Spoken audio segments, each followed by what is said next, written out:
Hi there guys, James here, back with my Trackhat, showing you a bit more game footage, this time in Microsoft Flight Simulator X, so those of you who love the simulators can get a great idea as what it's actually like to use this thing while working quite intensely with a simulator, looking at things, checking things, flicking switches, looking at instruments, dials, etc. When you use tracking software, you need to make sure that you can do that with ease, and I assure you that is definitely the case with Trackhat. So I'm going to put it on. So as per usual, I'm using the PS3i, and even though I'm in this bright room, I've taken the infrared filter out, so it has no problem at all tracking these three dots as you're about to see. I'll close this window and start tracking, and straight away it's picked up those three dots very, very easily.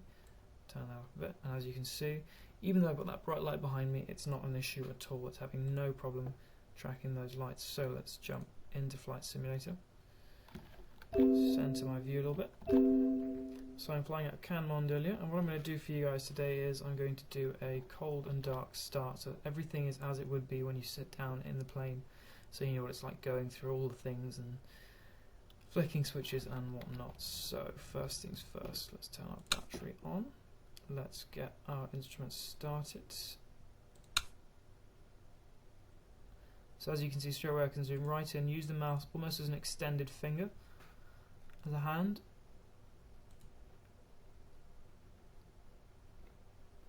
I need this, but I don't necessarily need it for this demonstration. I'm not going to do a very complex demo today, I'm just going to do a quick go around, or we'll see what I do, just to demonstrate what this actually can do.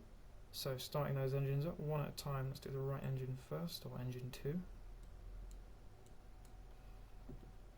Let's turn on the fuel pump, magnetos, and get it started.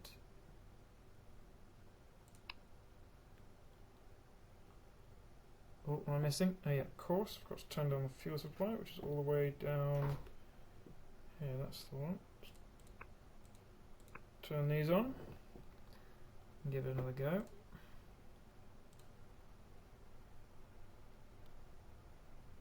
That's the one. Okay, now that's on, we can turn off the fuel pump and turn on the alternator. Let's do the same on the other side. Magnetos on, fuel pump on. Left engine start.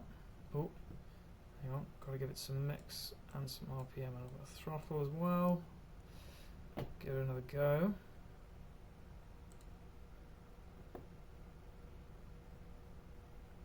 And there we are. Okay, fantastic. Now turn off the fuel pump, turn on the alternator, and let's get started. I'm on the runway, no taxiing or anything. I didn't want to take a particularly long video here, so turn the mixture and the RPM, give it over flaps, turn off the parking brake, and we'll go straight for it, hoping that whatever that is doesn't taxi out in front of us, or we're all set for an aviation disaster.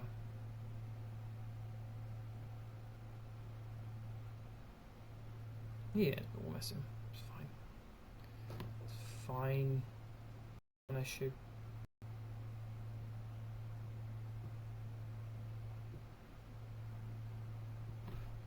Okay, gear up and flaps away.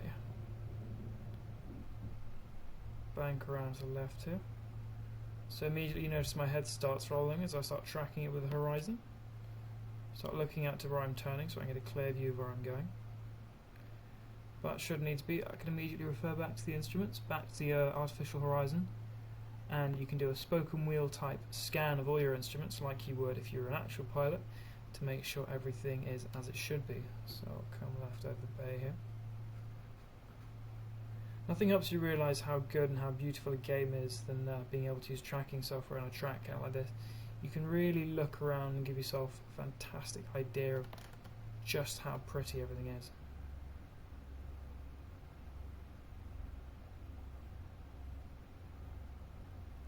So again, while using Trackhat, right now if I would want to switch my radios over or configure the transmitter or the autopilot, not an issue. That can all be done without pressing any buttons. Just use your mouse and just get it on the fly.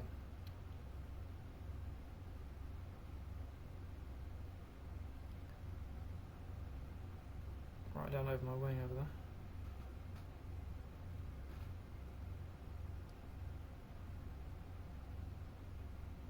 So of course using FreeTrack is also good for other views, so if I flip into this view I can pan left and right using the Trackhat. or my favourite view, which is probably the over the tail view. This gives me complete 360 degrees views over exactly what is going on, so I can see everything from here. You can fly the plane from here with ease, and it just looks stunning, especially with a really nice plane like this Seneca V here. However, I'm not going to do a landing, I think that'd be brave, so flip back into the cockpit and start lining myself up with 350. There she is. Going to be a bit of an impromptu landing this, but so be it.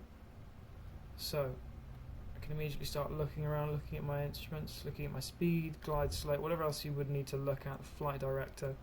It's all in front of you, or wherever else it needs to be, and you can look at it.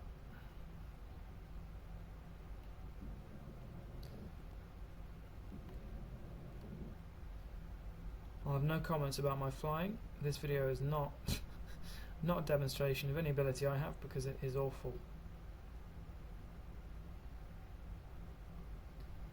A bit low.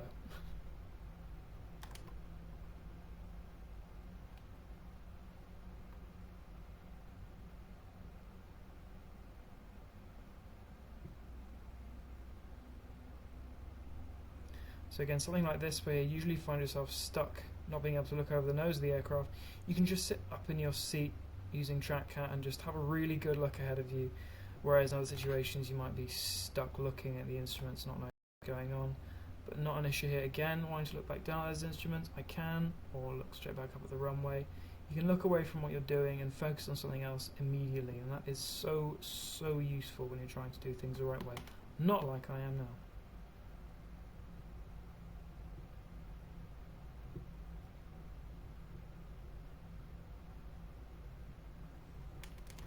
So there we are, somehow on the ground. Anyway, that was a quick demonstration of the Trackhat with Flight Simulator X. I'll leave a link to the product in the description if you guys want to have a better look, but that's all from me. Thanks for watching.